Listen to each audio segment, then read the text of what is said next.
Bonjour, je vous présente le projet Ma maison, ma planète et moi. Donc ça, c'est le projet d'éducation multidisciplinaire. Ici, il comprend aussi la physique, mathématiques, arts, plastique, informatique. Et le public visé, ce sont les élèves de 14-15 ans, de niveau A2. Actualité du projet, ça c'est le développement durable.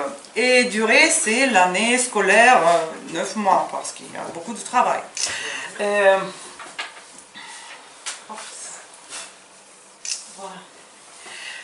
Les objectifs, c'est tout d'abord pratiquer le lexique appris sur le sujet, parce que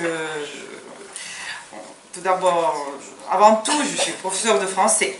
Et apprendre aux élèves les moyens de consommation responsable, les types de l'énergie, les visées sur le comportement de chaque habitant de notre planète. Puis améliorer la recherche et les compétences et les capacités de recherche des étudiants. Trouver en autonomie les informations nécessaires, les traiter, les analyser, choisir l'essentiel. Développer la production écrite, la pensée critique, et bien sûr améliorer les compétences de travail coopératif, l'entraide et la responsabilité personnelle. Et préparer les élèves à la vie professionnelle. La tâche visée du projet, il y a quelques tâches. La tâche finale, c'est réaliser le modèle 3D du quartier éco. Il y a aussi des tâches intermédiaires, c'est faire des pliants éco-habitat et organiser un concours de conception des maisons. Le projet comprend les étapes suivantes. C'est organisation, point lexique, pratique communicative, mise en œuvre, présentation et évaluation. L'organisation, pour l'organisation, c'est avant tout déterminer le problème. On a besoin de vivre dans les maisons écologiques.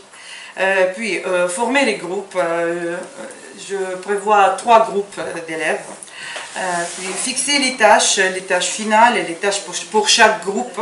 Puis, et cibler les connaissances nécessaires. Et bien sûr, préparer le matériel.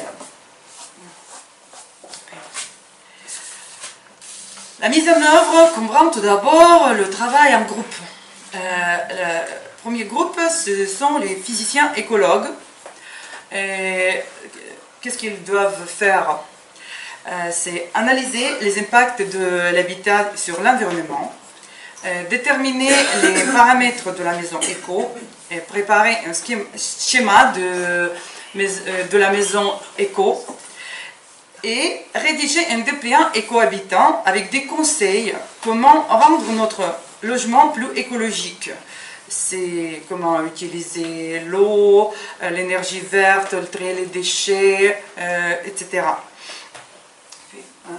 Groupe 2, ce sont les architectes et designers graphiques. Qu'est-ce qu'ils doivent faire? C'est trouver des modèles de maisons éco. Il existe maintenant les maisons imprimées sur l'imprimante 3D. C'est très écologique. Et faire un concours des dessins sur des éco-habitats du futur. Élaborer aussi les meubles respectueux à l'environnement, des objets recyclés, les meubles qu'on peut faire des matières recyclées. Troisième groupe sont les bâtisseurs paysagistes. Voilà. Ils doivent planifier les espaces verts du quartier, faire les recherches aussi sur les matériels recyclés pour la construction, moins polluants, les moyens de remplacer le bitume qui réchauffe trop l'atmosphère, et construire les modèles de bâtiments et préparer un modèle de quartier. Donc la tâche finale, c'est surtout pour les bâtisseurs paysagistes. Les étapes finales, bien sûr, que ça c'est la présentation. Il faut présenter ce projet en réalité, en vrai pour tous les élèves de l'établissement, pour les parents et bien sûr faire ça sur les réseaux sociaux. Et après, passer pour l'étape d'évaluation. Pour l'évaluation, il faut élaborer la grille et cette grille doit être présentée dès le début pour les élèves pour qu'ils fassent, pour qu'ils sachent faire l'auto-évaluation, pardon, et puis évaluer les groupes, le travail d'autres groupes, et aussi évaluation extérieure des parents, des profs, d'autres matières aussi. Et finalement, ce que j'attends de ce projet, que tout d'abord les élèves savent bien s'exprimer sur ce sujet, s'exprimer bien en français bien sûr, et ils peuvent réaliser un dépliant aussi en français. Et il comprend bien tous les moyens de réalisation de l'écohabitat et savent être responsables au quotidien.